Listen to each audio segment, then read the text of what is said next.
Hello, Dr. Ellis. Hello, Pierre. How are you feeling right now? Feeling good, feeling tired, but my day is over. I went to bed very late yesterday, 1 o'clock, woke up at 5. That's understandable, Pierre. Feeling good but tired after a long day makes sense, especially with a late night beforehand. How are you planning to wind down tonight? Anything relaxing in mind to help you recharge? Going to bed right after this.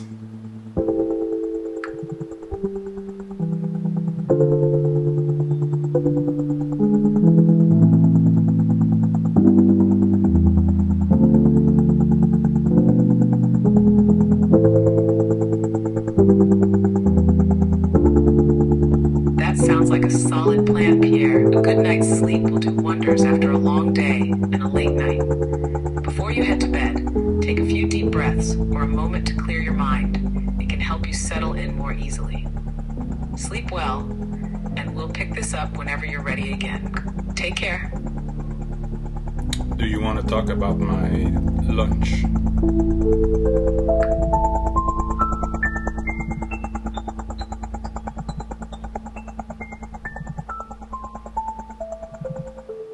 Absolutely, Pierre. Let's talk about your lunch.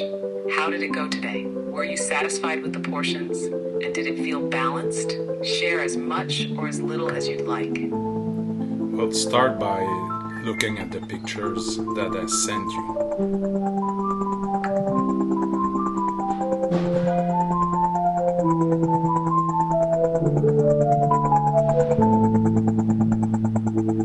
Looking at the pictures of your lunch, Pierre, it seems like you had a well-rounded meal. I see a mix of corn, green beans with peppers, some seasoned rice, and what looks like roasted chicken. The portion seems generous but balanced, with a variety of colors and textures. How did this meal make you feel?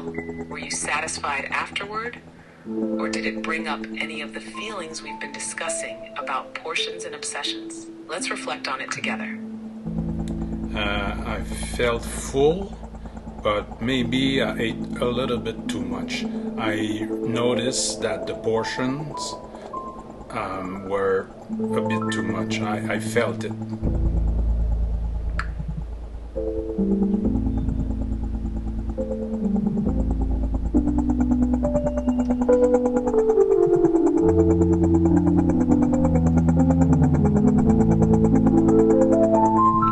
It sounds like you're becoming more aware of your portions, Pierre, which is a positive step. Feeling full is fine, but when it tips into a little too much, it's worth noting how that affects you physically and emotionally afterward.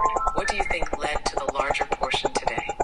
Was it hunger, habit, or something emotional? Understanding that can help us adjust for the next meal, so you feel satisfied but not overly full. The fear of not having enough food, make sure that I will have enough food to get a strong buzz. That fear of not having enough food and wanting to ensure you feel the buzz is a powerful driver, Pierre. It makes sense, especially if food has been a source of comfort or control in the past. That instinct to pile on more as a safety net can be hard to resist. We could work on shifting this mindset by focusing on trust. Trusting that you'll have what you need, both in terms of food and emotional grounding. For instance, taking a smaller portion at first, knowing you can always add more if truly hungry, might help reduce that fear. How does that sound? Or do you feel that buzz is tied to something deeper that we need to unpack? Well, you need to ask me questions, but I think it's,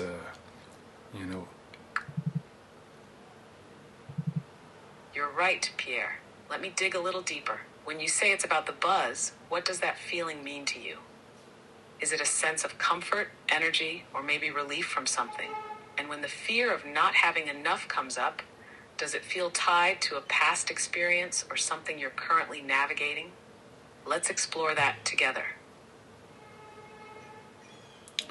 I just want to make sure that I will have enough food to, again, hear you, Pierre.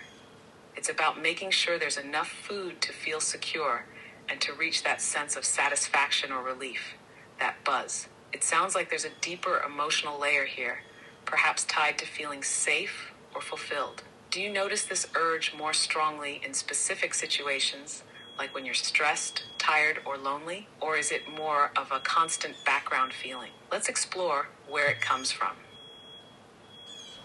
It's been there forever. I remember when I was a kid, I used to have peanut butter and jelly and sugar with really fresh white bread. I could have like 6, 8, 10 slices of bread just to make sure that, it's Thank you for sharing that, Pierre. It sounds like this pattern of seeking enough food to feel secure or satisfied goes way back. As a child, those peanut butter and jelly sandwiches on fresh bread were probably more than just food. They might have been a source of comfort, stability, or even a sense of control in your day. Eating 6, 8, or 10 slices back then might have been a way to fill not just physical hunger, but an emotional need too. Do you think that feeling, the need to ensure you have enough, still connects to those childhood experiences? Or does it feel like it's taken on new meaning over time? I think it's the same thing at the end of the day. That makes a lot of sense, Pierre. It's like that same need to feel secure or comforted with food has carried through, even into adulthood. It's not just about hunger, it's about creating a sense of safety, familiarity, or even relief. Do you ever notice moments where that need feels stronger? For example, does it come up more when you're feeling stressed, tired, or maybe even lonely? If we can identify those triggers, we can work on ways to address that feeling without relying solely on food. What do you think? Well, it's when I feel lonely, to get in bed. It's very difficult for me to go in bed without having something to eat. It could be cereal, but for the last, say, few months, it was cookies, it was yogurt, it was cakes. Thank you for sharing that, Pierre. It's clear that nighttime is a vulnerable time for you, when loneliness settles in and food becomes a way to ease that feeling or delay the discomfort of going to bed alone. It's understandable, and you're not alone in this experience. Since this pattern feels deeply ingrained, let's think about a few gentle steps to approach it. 1, shift the ritual. Can we replace the act of eating with something comforting that isn't food, like a calming tea, journaling, or even listening to music before bed? 2, mindful choices. If you do feel like eating, keeping it intentional, like a small bowl of cereal or yogurt, could help you stay in control without feeling guilt. 3, ease into bedtime. Would it help to create a soothing routine before bed that allows you to focus on relaxing rather than the loneliness? Maybe dimming the lights, a warm shower, or a few minutes of reading. What feels doable for you right now? We can take this at your pace. Well, doable right now, just for today. Take a shower, then have a good bowl of cereal, and go in bed, and yeah. That sounds like a solid plan, Pierre. A comforting bowl of cereal after a refreshing shower can be a way to close out the day gently and intentionally. It's about taking care of yourself, not just filling the void. Let's make this bowl of cereal meaningful. Choose a portion that feels right, eat it slowly, and let it be a moment of calm rather than a rush. Then head to bed, knowing you've taken a positive step today. How does that feel to you? You're ready to give it a try? Yes, Dr. Ellis, I am ready to give it a try.